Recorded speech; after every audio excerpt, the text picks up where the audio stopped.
నమస్తే, welcome to Leo. మనతో ఉన్నారు పొలిటికల్ అనలిస్ట్ కట్టా కార్తిక్ గారు. నమస్తే. నమస్తే. కార్తిక్ గారు, వాస్తవానికి వైసీపీకి కానీ సాక్షికి కానీ ఒక స్టోరీ ఏదైనా తీసుకుంటే దాన్ని విస్తృతంగా అసలుకి ఎటువంటి వాస్తవాలు లేకుండా దాన్ని ఎలా నిజం అని చెప్పి నమ్మేయాలని చెప్పి ప్రయత్నాలు చేస్తారని అందరికీ తెలిసింది. ఇటీవల చూసుకుంటే మనకి హెరిటేజ్ అనేది ఇండాపూర్ కూడా దానికి అనుబంధ సంస్థ అంటున్నారు. కానీ ఏదైతే ఇండాపూర్ ఉందో రోజుకి 40 లక్షల లీటర్ల పాల సేకరణ చేసే అంత పెద్ద కంపెనీ అది. ఏషియాలోనే ద బిగ్గెస్ట్ అని చెప్పేసి అనుకోవచ్చు. సో ఇది తీసి పక్కన పెడితే దాదాపు 2024లో ఎన్నికలు జరిగితే ఇప్పుడు వచ్చేసి అక్కడేదో ఈవీఎంలో ట్యాంపరింగ్ జరిగిందని చెప్పి ఇంకొక స్టోరీ వాళ్ళు స్టార్ట్. ఇదంతా కూడా కల్తీ నెయ్యికి సంబంధించిన టాపిక్ డైవర్ట్ చేస్తానికి చాలా కొత్త కొత్త కథనాలు అయితే వాళ్ళు వండి వాడుస్తున్నారు. ఎలా చూడాలి? ఊక రాజకీయాలు మీరు అడగటం, నేను చెప్పటం కొంత బోరింగ్గా ఉంటుంది, కానీ సరదా కథ చెప్పుకుందామండి. ఒక ఆయన ఒక మేక పిల్లని చంకలో పెట్టుకొని రోడ్డు మీద వెళ్తూ ఉంటాడు. దొంగలు దాన్ని చూస్తారు, ఆ మేక పిల్లని కాజేయాలి అనుకుంటారు. అందరికి తెలిసిన కదే, కాకపోతే కొద్దిగా ఇంట్రెస్ట్గా ఉంటుంది. దీంట్లో రాజకీయం కూడా ఉంది. ఆ చంకలో పెట్టుకుని వెళ్తూ ఉంటాడు ఒక ఆయన. ఆ మేక పిల్లని కాజేద్దాం అనుకుంటారు దొంగలు. కాకపోతే అడిగితే ఇవ్వడు, లాక్కుంటే అరుస్తాడు, జనం గుమ్మి కొడతారు, దొంగతనం బట్టబయలైపోయింది. రోడ్డు మీద కదా మరి. కాబట్టి అడిగితే ఇవ్వడు, గుంజుకుంటే తెలిసిపోద్ది. కాబట్టి ఏం చేయాలి? తెలివిగా లాక్కోవాలి, తెలివిగా తీసుకోవాలి, తమ వశం చేసుకోవాలి అనుకుంటారు. ఒక ప్లాన్ వేసుకుంటారు. ప్లాన్ వేసుకుని ఏం చేస్తారంటే, ఈ దొంగలు ఒక 6 ఏమో ఉంటారు. 1 by 1 వాళ్ళకి ఎదురు వచ్చేటట్టు ప్లాన్ చేసుకుంటారు. ఫస్ట్ ఒక ఆయన ఎదురొస్తాడు, రోడ్డు మీద ఇతను వెళ్తూ ఉంటాడు, మేక పిల్లని చంకలో పెట్టుకొని. దొంగల్లో ఒక అతను ఎదురొస్తాడు. ఎదురొచ్చి, ఏంది అండి కుక్క పిల్లని చంకలో పెట్టుకొని తీసుకెళ్తున్నారు అంటే, అరే కలదొబ్బినియా, ఇది మేక పిల్ల కుక్క పిల్ల అంటావేంది నువ్వు? నేను మేక పిల్లని తీసుకెళ్తుంటే కుక్క అంటావు, నీకు కలదొబ్బే లేదా మైండ్ పోయిందా అని చెప్పి తిట్టుకుంటూ అతను ముందుకెళ్ళిపోతాడు. అతను మన అతను ముందుకెళ్ళిపోతే రెండో వ్యక్తి కూడా ఎదురొస్తాడు. రెండో వ్యక్తి కూడా ఎదురొచ్చి, ఏమండి కుక్క పిల్లని చంకలో పెట్టుకొని పోతున్నారు, ఏమైనా అయిందా ఏంటి, నడిపించుకొని తీసుకెళ్ళవచ్చు కదా అంటే, వీడికి మైండ్ దొబ్బిందా, కుక్క పిల్లని చంకలో పెట్టుకొని తీసుకెళ్తున్నా అంటాడేంది, నేను పెట్టుకుని వెళ్తున్నా మేక పిల్లని కదా.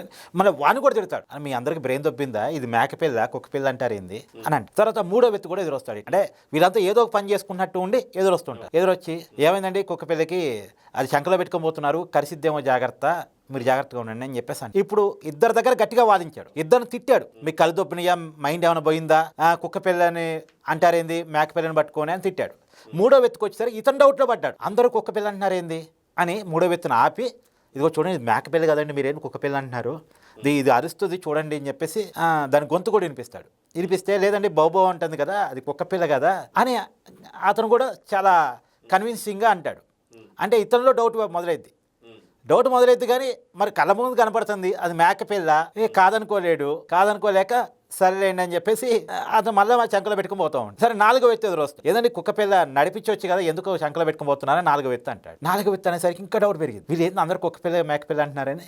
పాపం నిజంగానే 4వ వ్యక్తి చెప్పినట్టు కింద పడేస్తాడు, మేక పిల్లని కింద దించేస్తాడు. మళ్ళీ ఎందుకో వీళ్ళంతా ఏం చెప్తున్నారు అర్థం కదా, మేక పిల్ల కనపడుతూనే ఉంది కదా అని మళ్ళీ చంకలో పెట్టుకుని ముందుకు పోతా ఉంటాడు. 5వ వ్యక్తి ఎదురై, ఏమంటే కుక్క పిల్లకి ఏమైనా, మాకు తెలిసిన డాక్టర్ ఉన్నాడు, మరి ఎందుకు చంకలో పెట్టుకుని పోతున్నారు, ఎందుకు నడిపించకుండా. ఇక కన్ఫర్మ్ ఇది కుక్క పిల్లే, ఇది మేక పిల్ల కాదు, ఇది కుక్క పిల్లే, నేనే తప్పుగా చూస్తున్నాను, అందరికీ కుక్క పిల్లగే కనపడుతుంది కదా, ఇది కుక్క పిల్లన్న అయి ఉండాలి, నాకు మాత్రమే మేక పిల్లగా కనపడుతుంది, దెయ్యం పిల్లన్న అయి ఉండాలి, దీంతో నాకు ఎప్పటికైనా ఇబ్బంది అని రోడ్డు మీద వదిలేసి తన ముందుకెళ్ళిపోతూ ఉంటాడు.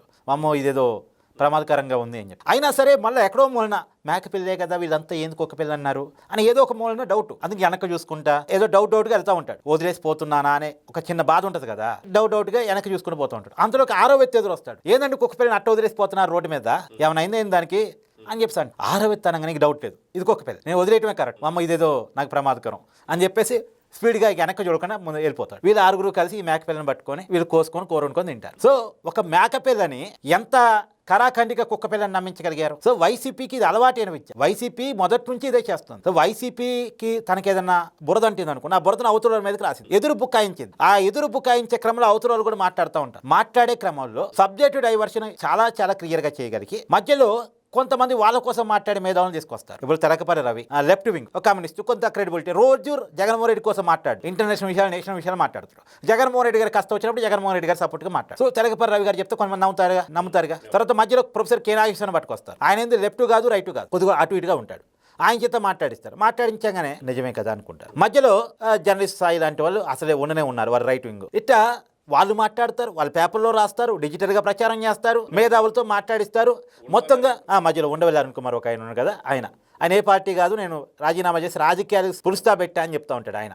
ఆయన మేధావుగా చెప్తా ఉంటాడు. ఇలాంటి వాళ్ళతో మాట్లాడిచ్చేసి ఒకటి వీళ్ళు మాట్లాడు, ఒకటి న్యూట్రల్గా ఉన్నటువంటి మేధావులు అనుకునే వాళ్ళ చేత మాట్లాడు, ఇంకోటి వాళ్ళ పేపర్లో డిజిటల్ మీడియాలో ఇష్టం వచ్చినట్టు ప్రచారం చేస్తారు. మొత్తంగా ఆ విషయాన్ని ఒకసారి కాకపోతే ఒకసారి ఒకళ్ళకి కాకపోతే ఒకళ్ళకి నమ్మేదే చేయగలరు, విజయవంతంగా చేయగలరు. మీరు కావాలంటే చూడండి, గొడ్డలి పోటీ గుండె పోటుగా చెప్పి నమ్మించారా లేదా, తర్వాత అది గొడ్డలి పోటు అని తెలిసిన తర్వాత కూడా చంద్రబాబు నాయుడు గారి మీదకి సక్సెస్ఫుల్ గా నెట్టేయగలిగారా లేదా, తర్వాత కోడికత్తి సన్నివేశాన్ని జగన్మోహన్ రెడ్డి గారి మీద జరిగిన అత్యయత్నంగా చూపించగలిగారా లేదా. ఇప్పుడు ఏదో పూలదండ గీరుకుంటే అది గులకరాయి విసిరారని నమ్మించగలగటానికి ట్రై చేశారా లేదా. సరే గులకరాయి కాడ కొంత ఫెయిల్ అయ్యారు, అప్పటికే జనం నమ్మి విసిగి వేసారిపోయి ఉన్నారు కాబట్టి చేశారు.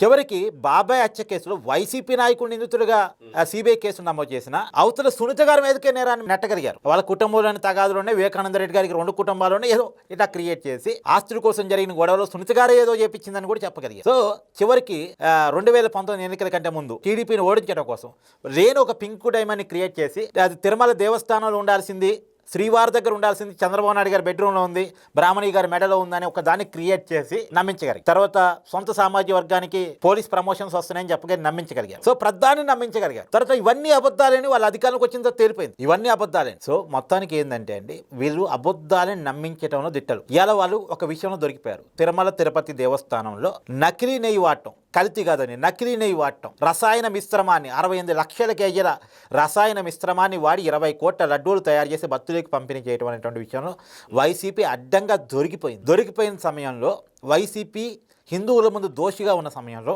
హిందువుల మైండ్ని డైవర్ట్ చేయడం కోసం తన కంటిన బురదని అవతల వాళ్ళకి రాయటం కోసం నానాయాగి చేస్తారు, నానా రచ్చ చేస్తారు. దీనికి టీడీపీలు వివరణ ఇచ్చుకుంటే ఉంటారు. వీళ్ళు వాళ్ళ హెరిటేజ్ మీద ఆరోపణ చేస్తారు, ఇంకా రకరకాలుగా ఇండాపూర్ ఇండస్ట్రీ మీద, వేరే బోలేబాబా మీద, వీళ్ళందరి మీద చేస్తూ ఉంటారు. ఇవాళ నోటుకు వచ్చిన వాళ్ళ మీద ఆరోపణ చేస్తూ ఉంటారు. ఎవరి మీద ఇచ్చేసారు వాళ్ళంతా కూడా వాళ్ళ వివరణ వాళ్ళ ఆధారాలు ఇచ్చుకునే పనిలో ఉంటారు. అంటే వీళ్ళంతా బురదను కడుక్కునే పనిలో ఉంటారు. ఈ బురదను కడుక్కునే పనిలో వీళ్ళు ఉంటారు, బురద వెళ్ళే పనిలో వాళ్ళు ఉంటారు. మధ్యలో ఇందా చెప్పాను కదా, తెలగపల్లి రవి, నాగేశ్వరం ఇలాంటి మేధావులు వచ్చి ఏంటి రాజకీయ రచ్చ అని చెప్పి ఇద్దరికి క్లాస్ బిక్కినట్టు ఈ విషయాన్ని పులుస్తా పెట్టాలంటారు. ఈ విషయాన్ని పులుస్తా పెడితే సేఫ్ అయ్యేది ఎవరు? వైసీపీ కదా. సో వైసీపీ ఈ విషయాన్ని పులుస్తా పెట్టడానికి, జనం నుంచి ఈ విషయాన్ని డైవర్ట్ చేయడానికి, ఇది రాజకీయాల కోసం టీడీపీ వైసీపీ చేస్తున్న రాజకీయ రాద్ధాంతంగా మార్చడానికి చేస్తున్నటువంటి ప్రయత్నం అంతే. సో చూద్దామండి, ఖచ్చితంగా ఈ కథని మాత్రం మీరు ఇందాక చెప్పినట్టుగా ఒక అబద్ధాన్ని కూడా నమ్మిస్తానికి ఇంతమంది దొంగలు తయారయ్యారంటే చాలా స్పష్టంగా అయితే చెప్పారు. సో చూద్దాం జరుగుతుంది. నమస్తే. Please subscribe to Leo news for more videos.